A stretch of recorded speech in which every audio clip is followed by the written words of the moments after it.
देवस्य धीमहि धियो यो नः प्रचोदयात्।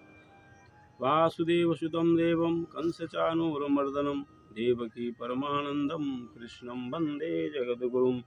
वन्दे राधापदाम्भोजं ब्रह्मादिशुरवन्दितं यत्कीर्तिं कीर्तनेनैव पुनाति भुवनत्रयं पुनाति भुवनत्रयम्। सभी भागवत प्रेमियों को राधे राधे।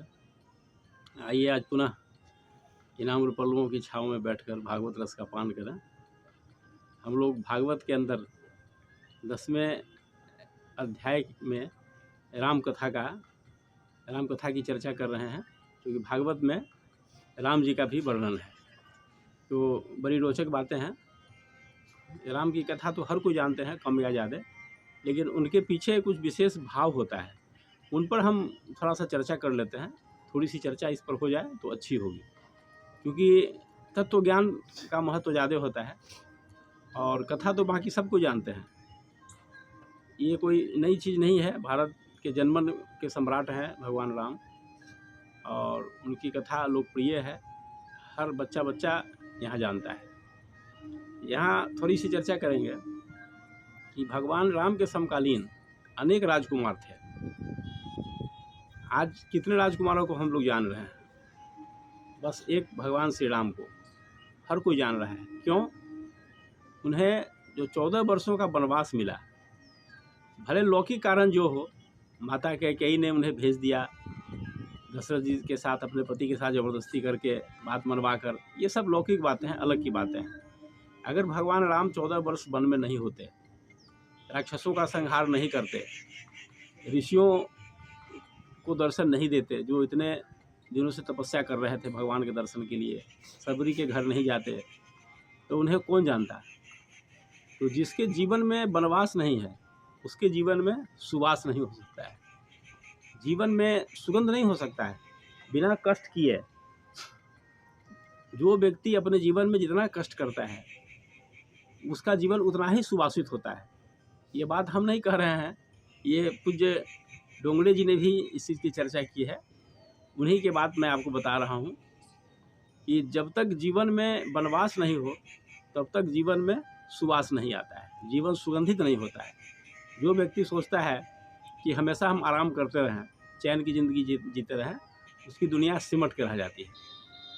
दूसरी बात ये कि भगवान राम ने जो भी किया उसको हम सीधे सीधे कर सकते हैं, जितना बन पड़े उस मार्ग पर उनको फॉलो कर सकते हैं सीधे सीधे। लेकिन भगवान कृष्ण ने जो किया उसको हम सीधे सीधे नहीं कर सकते हैं। उनके ज्ञान का अनुकरण कीजिए, उनके चरित्र का नहीं, क्योंकि उनके जो क्रियाकलाप हैं कुछ ऐसे विचित्र हैं कि अगर हम करेंगे तो हम समाज में तुरंत बदनाम हो जाएंगे। उन्होंने उन क्रियाकलापों के माध्यम से जो संदेश दिया उसको हम फॉलो करेंगे। ये कृष्ण कथा और राम कथा में यही अंतर है। उसके बाद ये है कि राम की मर्यादा, राम मर्यादा पुरुषोत्तम कहे जाते हैं और भगवान श्री कृष्ण लीला पुरुषोत्तम है। तो भगवान राम के चरित्र को जाने बिना भगवान कृष्ण के चरित्र को हम नहीं समझ सकते हैं। भगवान राम ने जिन मर्यादाओं को पालन किया, उन मर्यादाओं को हम जब तक समझेंगे नहीं, तब तक कृष्ण के चरित्र को नहीं समझ सकते हैं।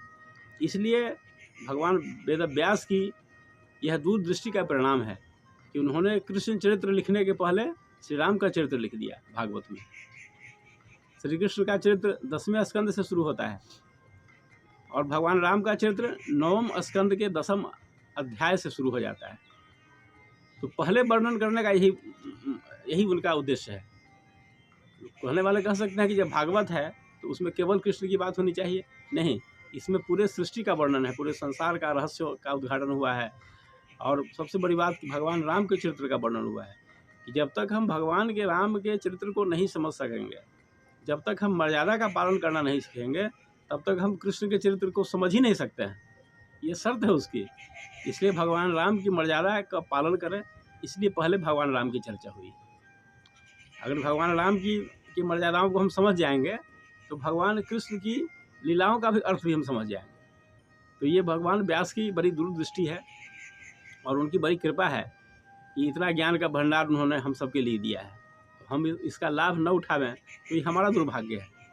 और इतना हम लोग इस अवसर पर ज़रूर ध्यान रखें कि संसार में जितने भी ज्ञान हैं, लोग अपने आप को भले बहुत बड़ा ज्ञानी वैज्ञानिक समझें, आज के बहुत बड़े वैज्ञानिकों ने बड़े बड़े प्रतिपादन किए हैं, तो ये सारे के सारे ज्ञान भगवान व्यास के जूठन हैं। इस बात को भी ध्यान रखना होगा। इसलिए कोई भगवान व्यास ने ऐसा कोई भी ज्ञान नहीं है जिनको छोड़ा हो। आज बड़े से बड़े वैज्ञानिक जिस चीज़ को पर अनुसंधान कर रहे हैं, भगवान व्यास उसको पहले ही लिख कर चले गए। लेकिन दुर्भाग्य है कि हमारे देश में विदेशियों का शासन हुआ। उनका उद्देश्य था कि सांस्कृतिक विरासत की जो जड़ है उसको काट दिया जाए। आपको विश्वास न हो तो 2 फरवरी 1835 को, इस डेट को नोट कर लीजिए, 2 फरवरी 1835 को लॉर्ड मैकाले ने ब्रिटिश पार्लियामेंट में जो भाषण दिया था, उसको आप यूट्यूब पर सर्च करके देखिए। उसने कहा था कि भारत पर अगर शासन करना है तो यहाँ के सांस्कृतिक विरासत की जो जड़ है उसको काटना पड़ेगा। सांस्कृतिक विरासत है या जो यहाँ की शिक्षण प्रणाली है, उसके रीढ़ की हड्डी को तोड़े बिना भारत में शासन नहीं कर सकते हैं। उन्होंने वहाँ के संसद में अपना भाषण दिया था। आज उसी का परिणाम है कि भले अंग्रेज यहाँ से चले गए, लेकिन हम लोग अंग्रेज का डुप्लीकेट बनने में अपने आप को बड़ा सौभाग्यशाली मानते हैं। एडवांस समझते हैं कि हम बहुत बड़े एडवांस हैं। बच्चों का जन्मदिन मनाते हैं तो केक काटते हैं और समझते हैं कि हम बहुत मॉडर्न हो गए। ये तो शर्म की बात है। केक काटना, दिया बुताना, ये हमारे संस्कृति में है ही नहीं। ये बिल्कुल ही, और ये शर्म की बात है और लोग इसको अपना गर्व समझते हैं। तो क्या कहा जाए, दुर्भाग्य है। तो यही है भगवान राम की मर्यादा। भगवान राम की मर्यादा को समझे बिना आप कृष्ण के रहस्य को नहीं समझ सकते हैं। इसलिए भगवान राम की चर्चा पहले भगवान व्यास ने की है। आज इतना ही। ओम शांति शांति शांति सर्वारिष्ट सुशांतिर्भवतु।